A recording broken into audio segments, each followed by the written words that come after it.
perhatikan apa aja. Yang pertama, pengertian dari pergolakan politik daerah itu apa sih? Itu yang pertama. Yang kedua, penyebab dari pergolakan politik daerah itu apa? Kemudian pergolakan politik dari segi jenis atau klasifikasi menurut Herbert Mead. Dan 3 peristiwa yang akan kita bahas hari ini, yaitu DITI, PKI Madiun, dan G30 RPKI. Jadi nanti Bapak minta kerjasama, kemudian penilaiannya dari kelas ini untuk Bapak ngajar. Kira-kira kalau misalkan ada yang cepat, mohon Bapak diingatkan. Seperti biasa, waktu kalian kelas 11 juga, setiap slide Bapak ulangi 2 kali. Oke, kita mulai aja. Untuk yang pertama, apa itu pergolakan politik? Berbicara tentang pergolakan politik, itu sebuah gerakan di daerah yang bersifat vertikal dan horizontal, dilakukan secara serentak atau bersamaan dengan berbagai cara untuk memaksakan kehendak atau cita-cita. Bapak ulang sekali lagi. Pergolakan politik adalah sebuah gerakan sosial di daerah bersifat vertikal dan horizontal yang dilakukan secara serentak, secara bersamaan, dengan berbagai cara untuk memaksakan kehendak atau cita-citanya. Tujuan dari pergolakan politik adalah memisahkan diri dari Indonesia. Tuh ya, memisahkan diri dari Indonesia. Nah, itu ya teman-teman pengertian dari pergolakan politik daerah. Pergolakan politik daerah yang terjadi di Indonesia pasca kemerdekaan pasti ada pemicunya. Apa pemicunya? Silakan kalian lihat di slide berikutnya. Yang pertama adalah perbedaan ideologi antar golongan dalam masyarakat. Nah, berbicara tentang perbedaan ideologi, Bapak mau nanya nih ke teman-teman semuanya. Indonesia itu bersifat heterogen atau homogen, teman-teman? Silakan pendapat kalian. Sifatnya heterogen. Heterogen, betul. Karena Indonesia terdiri berbagai macam suku bangsa, berbagai ras, ya, berbagai budaya, kemudian berbagai agama serta profesi. Teman-teman pernah belajar di kelas 11 sosiologi sama Bu Eni tentang multikultural, ya. Multi artinya banyak, kultural artinya budaya. Nah, itu masyarakat majemuk lah kasarnya, gitu ya. Nah, perbedaan ideologi yang ada di masyarakat itu bukannya saling menopang, bukannya saling berkolaborasi, tapi saling apa? Bertentangan. Nah, itulah yang menyebabkan terjadinya politik daerah, pergolakan politik daerah.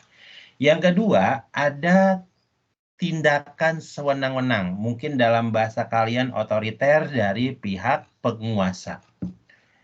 Penguasa selalu membuat rakyat sakit hati, membuat rakyat benci, membuat rakyat sengsara. Ya udah terjadi pergolakan di mana perlawanan dari bawah terhadap atas atau pemimpinnya.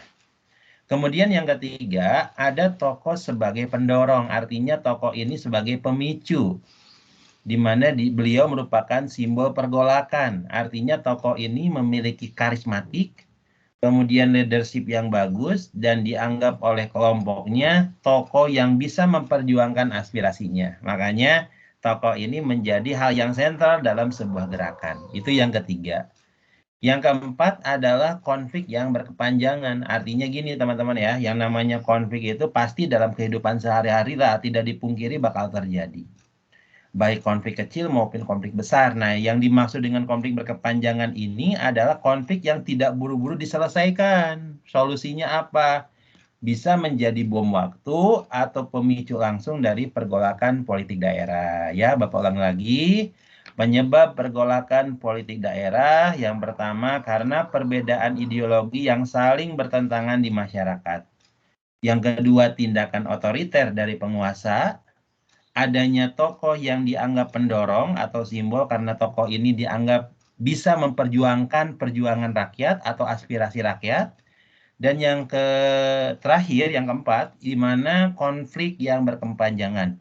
konflik yang tidak buru-buru diselesaikan solusinya menjadi bom waktu atau pemicu yang kapan saja bisa meledak untuk pergolakan politik daerah.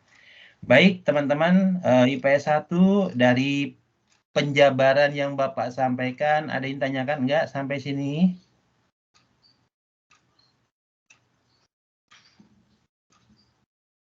Ada yang tanyakan enggak?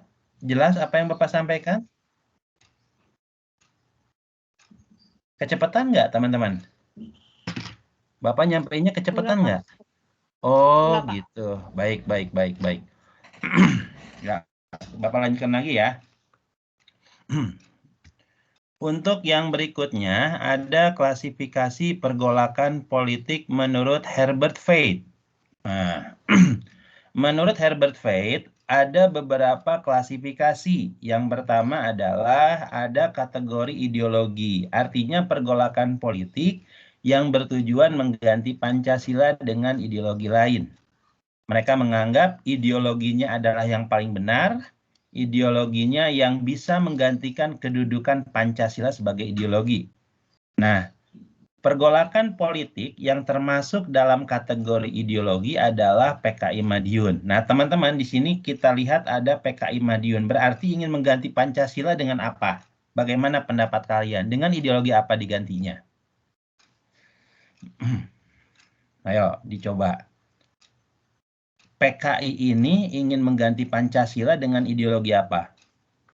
Ayo, apa pendapat kalian? Kira-kira ideologi apa yang mereka punya? Yuk, silakan. Ada yang bisa mengeluarkan pendapat? Yuk, silakan. Ideologi komunis bukan? Betul, Sri Apri. Ya, komunis. Ingat ya, yang namanya komunis itu kebebasan dikekang, semua kebebasan dikuasai negara, pokoknya negara berkuasa, tidak ada yang namanya hak pribadi, semua milik bersama. Terima kasih Sri Apri ya. Nah, yang kedua ada federalis.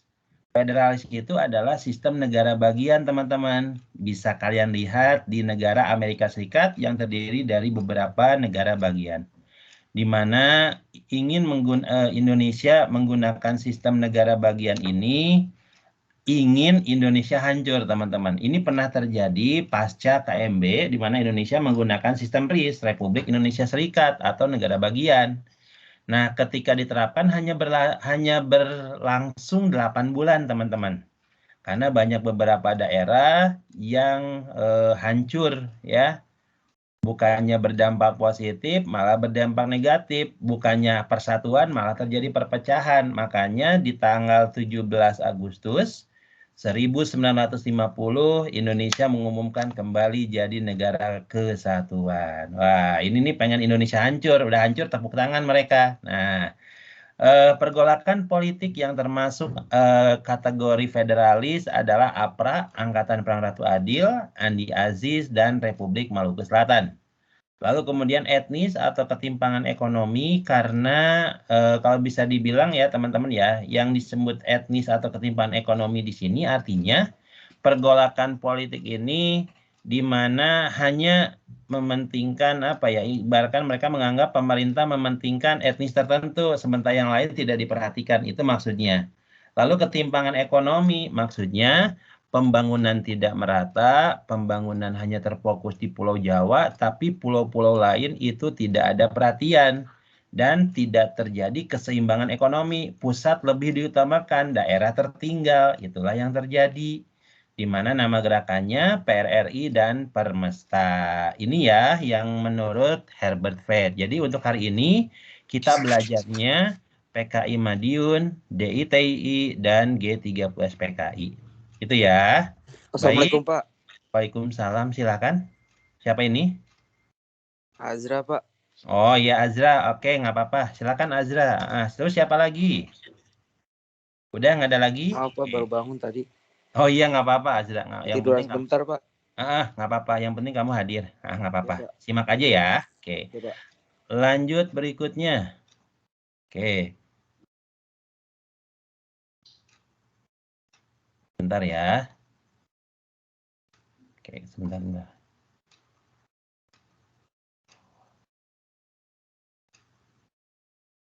Oke, baik. Kita lanjut berikutnya ya. Aduh. Ketinggal ada yang ini. Ntar. Oke. Kita lanjut berikutnya ya, teman-teman ya. Berikutnya adalah DITI dan TI. Nah, jadi kalau nanti ada istilah DITI, teman-teman bisa lihat di keterangan ini.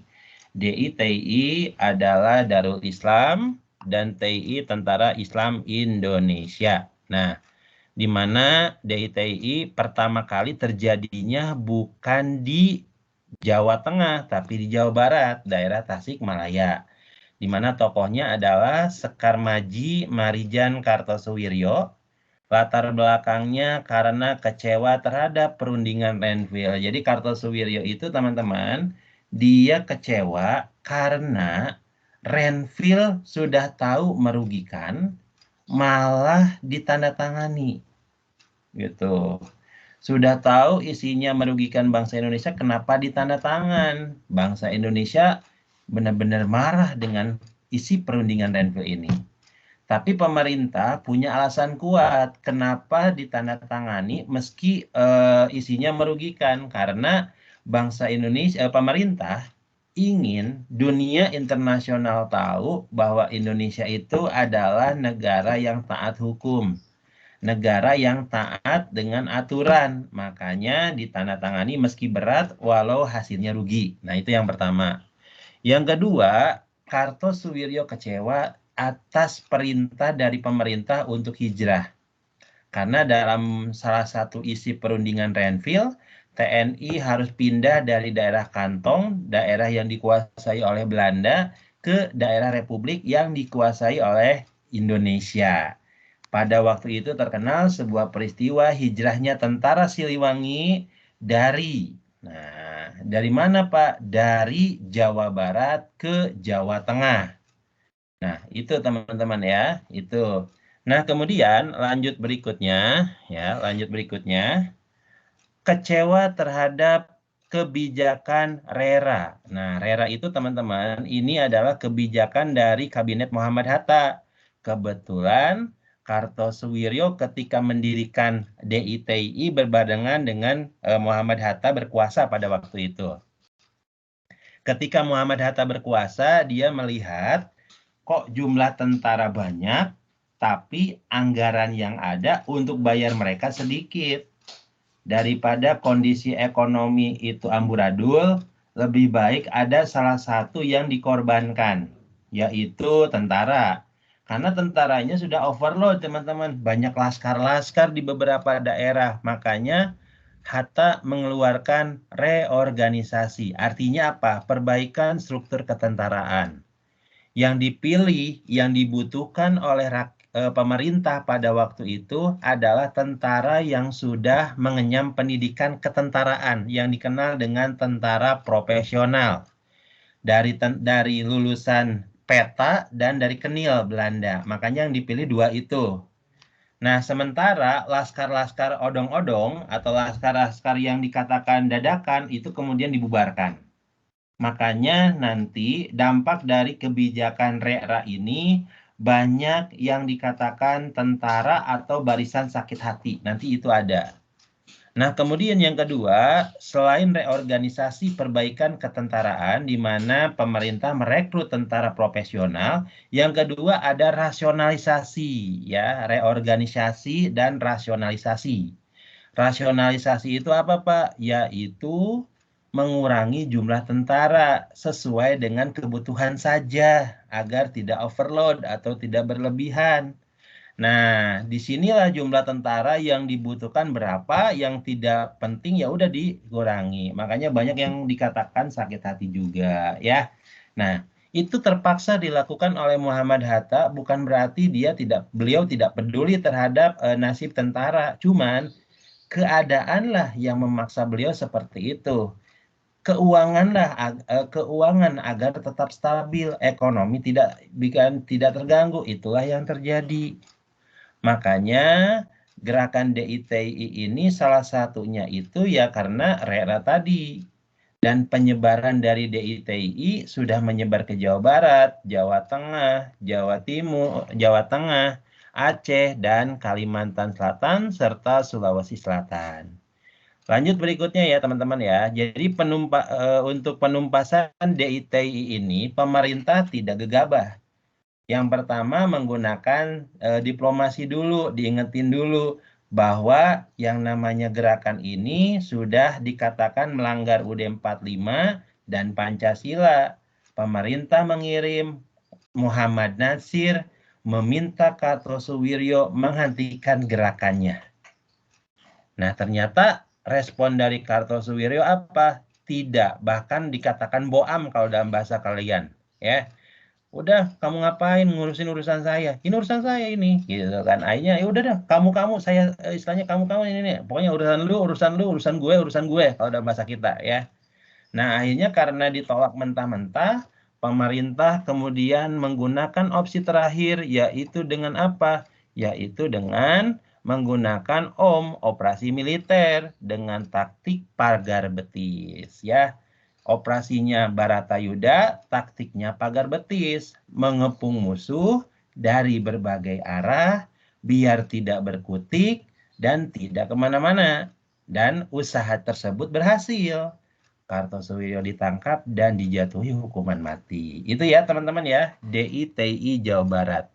Lanjut berikutnya DITI Jawa Tengah. Nah, ini tokohnya ya teman-teman ya, kalau dilihat dari layar laptop dan handphone kalian, ini tokoh yang pakai kacamata. Nah, DITI Jawa Tengah latar belakangnya sama, kecewa terhadap juga, reorganisasi dan rasionalisasi, tadi sudah Bapak jelaskan. Nah, yang kedua kecewa terhadap masuknya orang-orang sekuler. Nah, jadi orang-orang sekuler itu adalah orang-orang yang dimana orang-orang sekuler ini dianggap mengganggu ya teman-teman ya. Kenapa? Karena pada waktu itu dianggap mementingkan kepentingan terjadi pemisahan antara kepentingan dunia dan akhirat, memisahkan seperti itu. Harusnya kepentingan dunia dan kepentingan agama atau akhirat itu saling bersinergi ya, saling bersatu biar tidak ada yang jomplang. Nah, itu yang bikin kecewa. Tokohnya adalah Amir Fattah, Kiai Somolangu, dan penumpasannya adalah Operasi Guntur. Ya, teman-teman ya. Nah, kemudian lanjut berikutnya. Ntar dulu ya, teman-teman. Bapak izin dulu sebentar nih. Ya, sebentar. 5 menit aja.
Oke, mohon maaf ya, tadi ada orang tua siswa yang telepon Bapak, mohon maaf ya, kalau misalkan Bapak harus off dulu, mohon maaf ya sebelumnya. Oke, nyampe mana tadi teman-teman ya, mohon maaf untuk materi hari ini kalian merasa terganggu, mohon maaf ya. Sampai mana tadi materinya teman-teman? Maaf. Yang DITI Ada yang Jawa. tahu sampai mana? Oh, gitu. Baik, baik, baik, baik, baik. Bentar ya. Oke, DITI Jawa Tengah ya. Oke, mohon maaf nih, tadi ada ini Mbak. Dari tadi kelingklang-kelingklang mulu ya HP Bapaknya, mohon maaf ya. Malum, jadi wali kelas lagi, jadi gini nih. Oke, baik. Yang berikutnya adalah, oke, lanjut berikutnya nih. Kita lanjut berikutnya. Oke. Oke, sebentar ya, mohon ditunggu dulu. DITI Jawa Tengah, baik.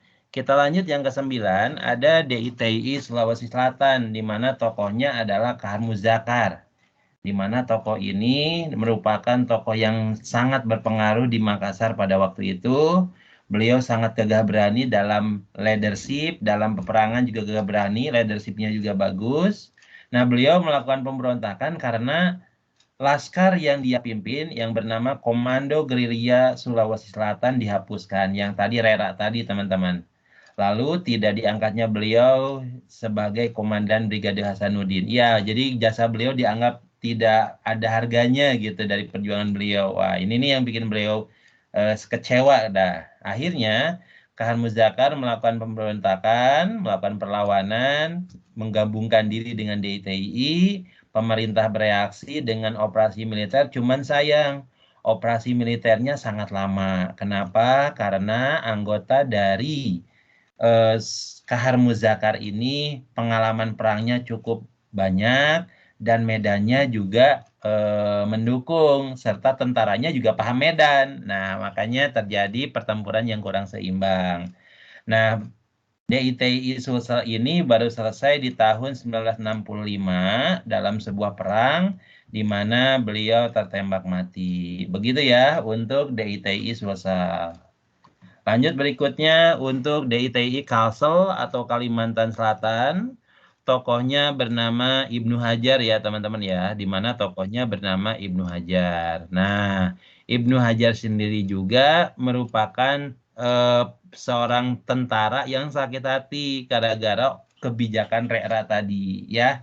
Di mana latar belakangnya menghapus pasukan Ibnu Hajar ya. Laskar yang dipimpin Ibnu Hajar inginnya dimasukkan ke dalam TNI, tapi karena kekurangan anggaran akhirnya ditolak ya.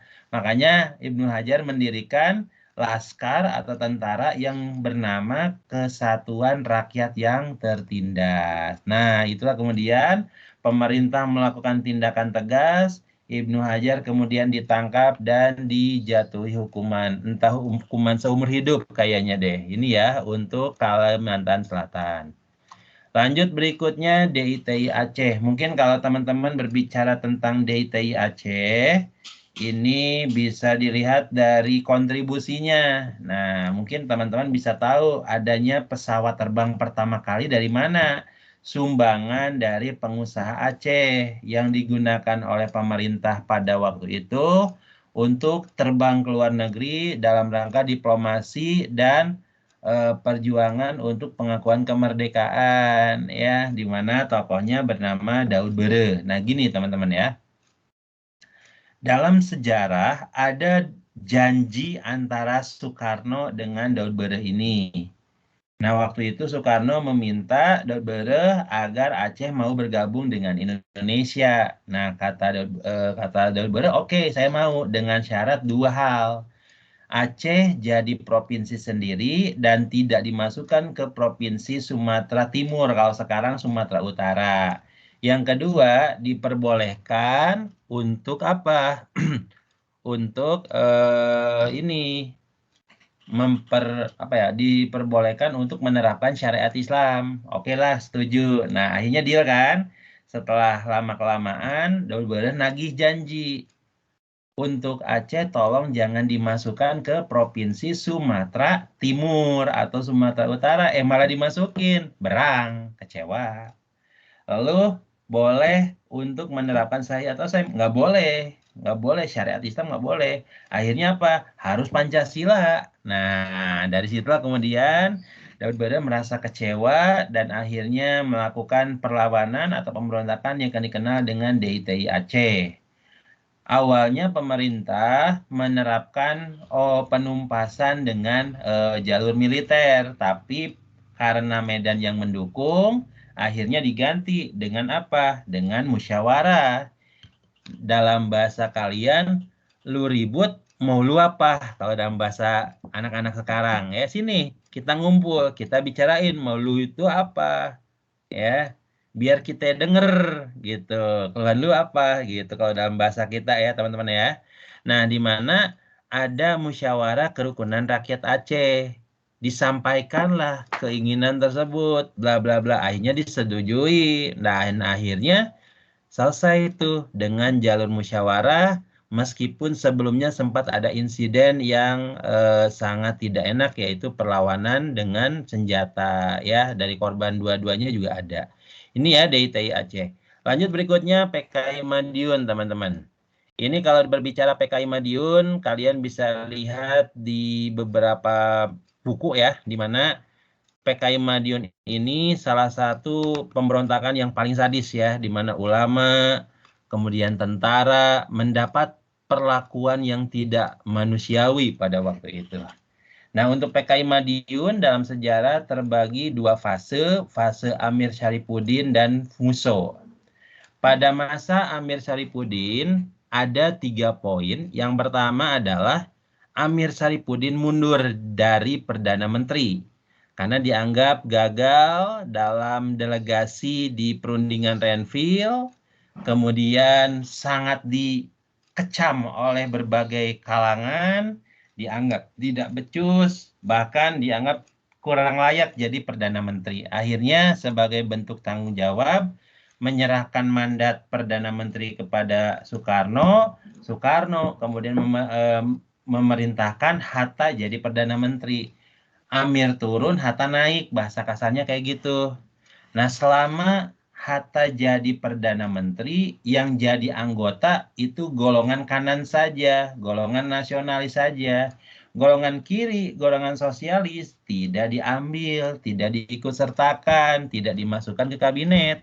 Kecewa Amir Syarifuddin, ya. Hatta tahu bahwa yang namanya sosialis, golongan kiri, dikit-dikit direcokin. Nah, itu yang bikin sebel. Nah, gitu teman-teman ya. Yang bikin sebel seperti itu. Nah, akhirnya Amir Syarifuddin mendirikan Front Demokrasi Rakyat, di mana FDR ini sebagai oposisi. Setiap Hatta mengeluarkan kebijakan, ini yang mengkritisi. Nah, itu teman-teman ya. Nah, kemudian pada masa Muso itu dia tokoh yang merupakan sudah banyak makan asam garam ya, pengalaman tentang komunis dalam bahasa kita mah sudah dalam ya. Di mana ketika Muso itu melakukan pemberontakan di tahun 1926, itu kabur ke luar negeri, ke Moskow, belajar komunis, udah cukup ilmu, kemudian disuruh oleh petinggi Partai Komunis Internasional di Uni Soviet pada waktu itu, kembali ke Indonesia dan mendirikan negara Soviet. Nah, seperti itu. Lalu kemudian pada masa Muso ini, FDR gabung ke PKI dan menjadikan Solo sebagai Wild West, artinya basis utama dalam pemberontakan PKI Madiun ini ya. Nah, dalam menyikapi PKI Madiun ini, pemerintah tidak tinggal diam, dikhawatirkan merembet kemana-mana.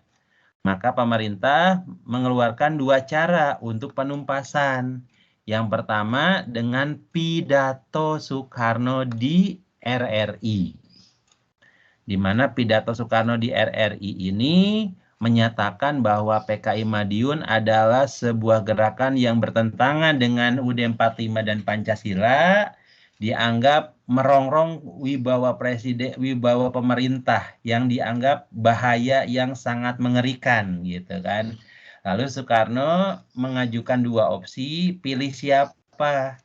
Pilih pemerintah yang diwakili Soekarno-Hatta atau pilih PKI yang diwakili oleh Musa Amir.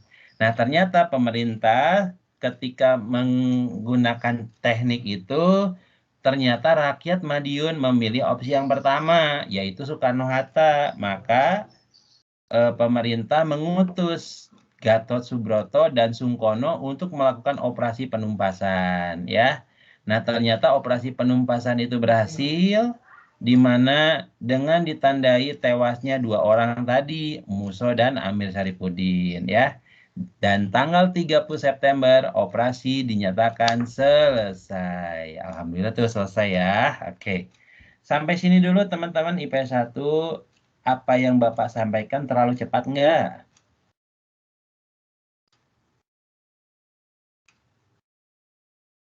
Bapak kecepatan nggak ngajarnya teman-teman? Pas kok Pak, saya pas buat saya. Oke, baik. Lanjut berikutnya ya. Oke, nomor 16 ada G30 SPKI, Gerakan 30 September PKI. Ini latar belakangnya yaitu karena pertentangan antara PKI dan Angkatan Darat, di mana Angkatan Darat dianggap sebuah kekuatan yang dianggap penghalang untuk PKI dalam merebut kekuasaan. Makanya teman-teman dulu mungkin kalian pernah ingat ya di tahun 2016 kalau tidak salah apa 2017 ada ulama ya, ada ustadz yang rumahnya dikasih tanda. Tanda silang, tanda bulat, tanda segitiga. Kalau dikasih tanda segitiga berarti itu rumah ulama itu diawasi ya. Kemudian tanda bulat itu mendapat prioritas khusus. Tanda silang itu harus dihabisi. Nah, itu pada masa PKI itu ada ya. Rumah-rumah ustadz ditanda itu silang segitiga ya, silang segitiga bulat kayak PS aja ya, X kotak gitu ya. Ini benar terjadi ya, teman-teman ya, pada masa PKI ini terjadi. Nah, di mana tokohnya adalah Dipa Nusantara Aidit, ada Dul Arif, Syam Kamaruzaman, dan Letkol Untung ya. Di mana G30 SPKI ini tujuannya adalah mengganti Pancasila dengan komunis, merebut pemerintahan yang sah dan mengganti ideologi dengan komunis. Nah, itu ya teman-teman ya. Nah, ternyata kemudian gerakan ini melakukan sebuah tindakan-tindakan. Salah satunya adalah menghembuskan isu Dewan Jenderal yang dianggap melakukan kudeta terhadap pemerintahan yang sah. Nah, menghembuskan fitnah tuh, tapi yang sebenarnya Dewan Jenderal itu adalah dewan pertimbangan kepangkatan tentara buat presiden. Jadi ketika presiden akan mengeluarkan kebijakan menaikkan pangkat atau menurunkan pangkat, itu melalui Dewan Jenderal. Bahkan untuk menentukan sosok Panglima TNI, Kasat, dan lain-lain ya Dewan Jenderal. Dilihat dari kompetensinya, dilihat dari struktur rekam jejaknya bagaimana, itulah Dewan Jenderal. Malah dihembus-hembuskan, dianggap melakukan kudeta. Nah, kemudian menculik jenderal yang dianggap sebagai penghalang bagi PKI untuk menjalankan rencananya. Ada beberapa nama, Ahmad Yani, MT Haryono, Suprapto, DI Panjaitan, Sutoyo, dan Pierre Tendean. Nah, cuman sayang nih teman-teman ya, jenderal-jenderal ini mendapat perlakuan yang kurang mengenakan, di luar peri kemanusiaan, di mana beliau disiksa sampai meninggal, dan jenazahnya dimasukkan ke sebuah sumur kecil yang kita kenal sekarang Monumen Kesaktian Pancasila Lubang Buaya Jakarta Timur ya. Nah, ini luar biasa nih. Pemerintah mengetahui adanya gerakan ini, melakukan beberapa penumpasan teman-teman. Nah, salah satunya apa? Yaitu penumpasan Operasi Trisula dan Operasi Kikis. Operasi ini dipimpin oleh Soeharto dan Sarwo Edi Wibowo, yaitu mertua dari SBY. Nah, itu. Dan di mana operasi ini berhasil melumpuhkan, bahkan tercatat 3 juta orang meninggal dunia nih gara-gara operasi ini. Kemudian para jenderal yang meninggal dianugerahi pahlawan revolusi. Ya, alhamdulillah tuh sudah selesai ya teman-teman ya materi kita hari ini. Bapak selebihnya mohon maaf nih, tadi kalau ada gangguan ya beberapa menit mohon maaf. Nah, sebelum Bapak tutup, Bapak akan cross check dulu untuk absensi. Barangkali ada yang kelewat ya. Untuk kelas IPS 1 dari 34 siswa nih yang tidak hadir, Zikra izin, Fawaz, Kanita izin ya, Latifa izin, Nashwan. Nah, Nashwan nggak tahu nih kabarnya gimana. Ya, nggak ada kabarnya ini. Nanti tolong informasinya ya. Terus print tadi informasinya sakit. Jadi rekapannya adalah 1, 2, 3.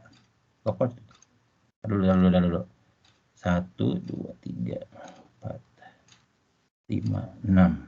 Dari 34 siswa yang hadir 28, yang tidak hadir 6 orang. Baik, itu aja ya teman-teman yang bisa Bapak sampaikan hari ini. Kurang lebihnya Bapak mohon maaf. Kalau misalkan ada kekurangan, ada kata-kata yang berkenan, Bapak mohon maaf. Besar harapan Bapak, apa yang Bapak sampaikan bisa bermanfaat buat kalian. Bapak akhiri dengan bacaan hamdalah. Alhamdulillah. Wabi taufiq wa hidayah. Wassalamualaikum warahmatullahi wabarakatuh. Waalaikumsalam warahmatullahi wabarakatuh. Ya, sama-sama. Terima kasih, Pak. Ya, sama-sama. Yuk, mari ya, Bapak pamit dulu.